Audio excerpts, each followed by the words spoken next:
संभाजी ब्रिगेडच्या शहराध्यक्षपदी मोनिका धुमाळ यांची निवड.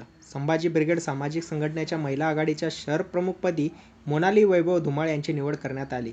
संभाजी ब्रिगेडचे पश्चिम महाराष्ट्र अध्यक्ष श्याम कदम, जिल्हाध्यक्ष संभाजीराजे भोसले यांच्या हस्ते त्यांच्या निवडीचे पत्र देण्यात आले. या बैठकीत सोलापूर शहर महिला आघाडीच्या अध्यक्षपदी मोनिका धुमाळ यांची निवड करण्यात आली. सोलापूर शहरातील महिलांचे विविध प्रश्न सोडवण्याचे व महिलांना न्याय देण्याचा प्रयत्न आपण संभाजी ब्रिगेडच्या माध्यमातून करणार असल्याचे नूतन शहराध्यक्ष मोनाली धुमाळ यांनी यावेळी सांगितले.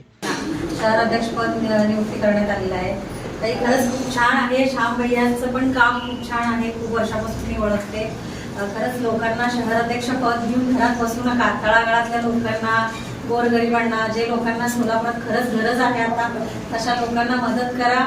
आणि हे श्याम भैयांचं काम जे आहे ना ते खूप छान आहे. खरंच भैया तुम्ही प्रत्येक ह्याच्यात म्हणजे संभाजी ब्रिगेडचं पद असून सुद्धा वेगवेगळ्या कार्यक्रमामध्ये म्हणा, आम्ही पण वेगवेगळ्या कार्यक्रमांना सरांना बोलवतो. सर नेहमी त्यांचं चांगलं योगदान असते.